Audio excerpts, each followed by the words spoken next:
got some motherfucking design on right now. Bring it down, bring it down, bring it down. Bring it down, hold that, still got Assalamualaikum warahmatullahi wabarakatuh. Halo Sobat Sehat, perkenalkan nama saya Natasha Mayrul Al-Zahira dari kelas 11 AKC.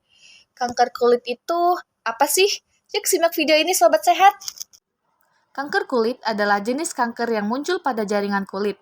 Munculnya kondisi ini ditandai dengan terjadinya perubahan pada kulit, seperti terdapat benjolan, tahi lalat, atau bercak yang bentuk dan ukurannya tidak normal. Kanker kulit diyakini terjadi karena paparan sinar ultraviolet yang berasal dari matahari. Paparan sinar tersebut dapat memicu terjadinya kerusakan sel di kulit sehingga berujung pada terjadinya kanker kulit.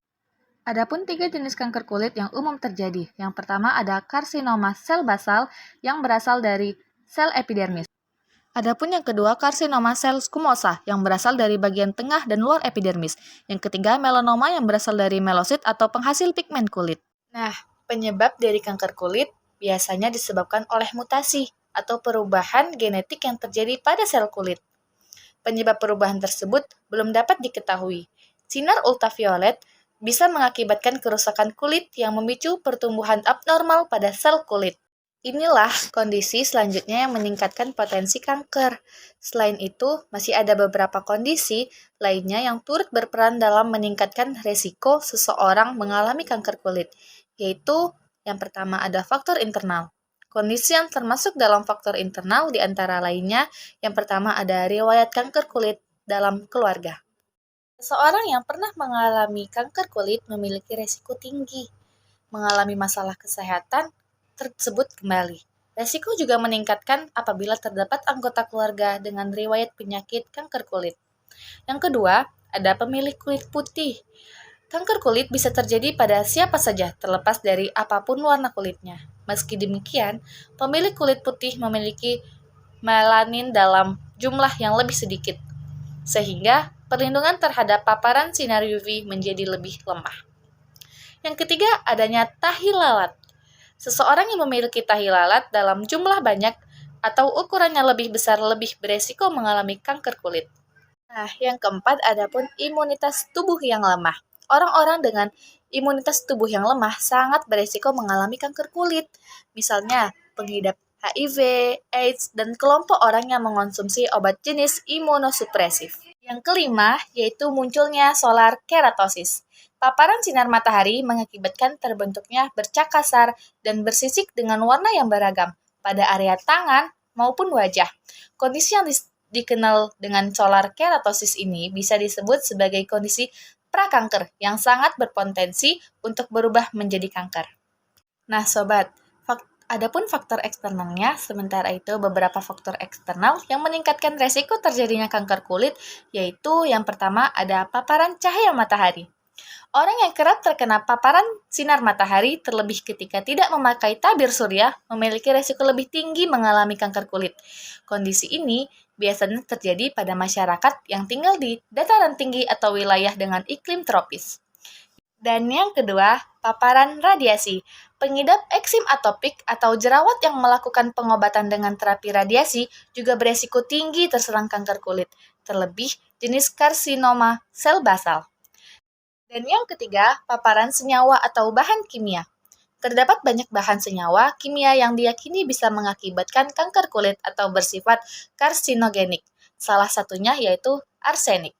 Adapun gejala kanker kulit biasanya akan muncul pada bagian tubuh yang lebih sering terkena paparan sinar matahari, seperti wajah, kulit kepala, leher, tungkai, lengan, dan telinga.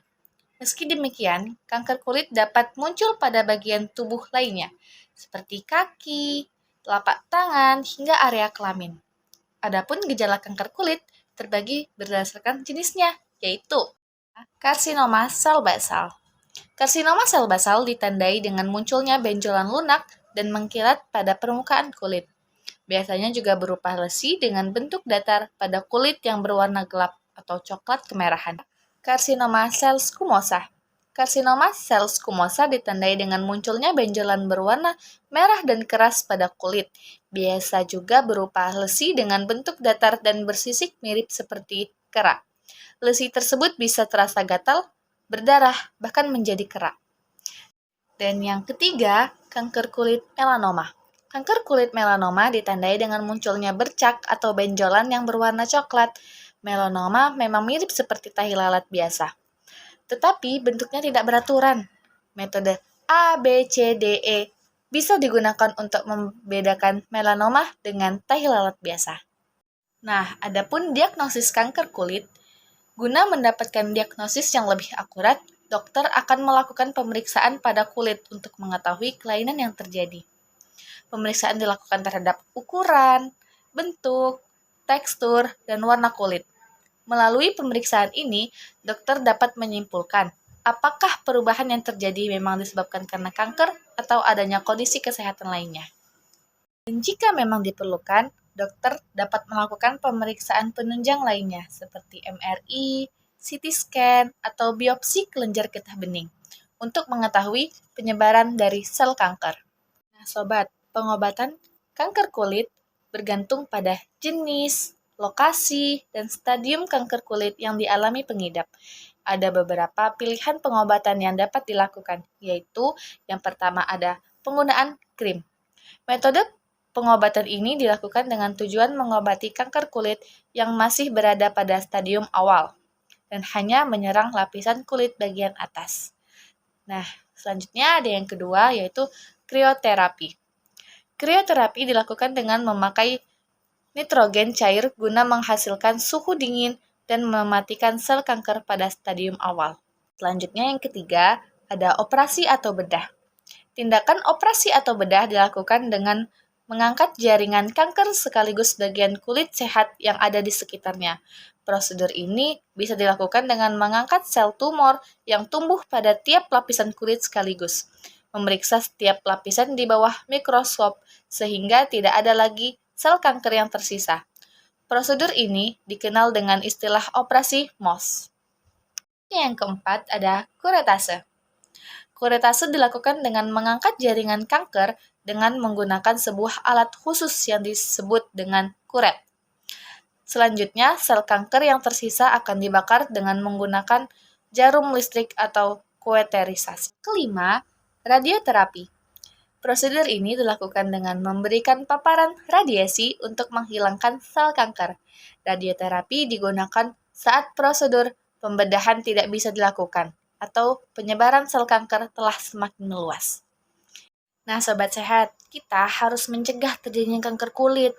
Salah satu cara yang paling baik yang bisa dilakukan untuk mencegah terjadinya kanker kulit adalah memberikan perlindungan pada kulit dari paparan sinar ultraviolet seperti yang pertama, hindari paparan sinar matahari berlebih pada siang hari, terutama antar pukul 10 pagi hingga jam 4 sore. Yang kedua, pakai tabir surya secara rutin untuk mencegah terjadinya penyerapan sinar UV ke dalam kulit, sekaligus mengurangi resiko terjadinya kerusakan pada kulit karena sinar matahari. Yang ketiga, kenakan pakaian yang menutup tubuh, seperti baju berlengan panjang dan celana panjang. Yang keempat, sebaiknya kenakan topi dan kacamata hitam ketika keluar rumah, untuk membantu memberikan perlindungan ekstra pada area mata dan kepala dari sinar matahari. Yang kelima, sebisa mungkin hindari pemakaian tuning bed atau alat untuk menggelapkan kulit, sebab alat ini memancarkan radiasi ultraviolet yang sangat bahaya untuk kulit kita. Yang keenam, selalu berhati-hati ketika menggunakan obat yang dapat menyebabkan efek samping pada kulit, salah satunya antibiotik. Yang ketujuh, rutin melakukan pemeriksaan kulit dan segera tanyakan pada dokter jika terdapat kelainan atau perubahan pada kulit. Nah, sobat sehat, kita harus mencegah terjadinya kanker kulit ya, karena mencegah lebih baik daripada mengobati. Semoga video ini bermanfaat bagi kita semua. Assalamualaikum warahmatullahi wabarakatuh. Bye-bye.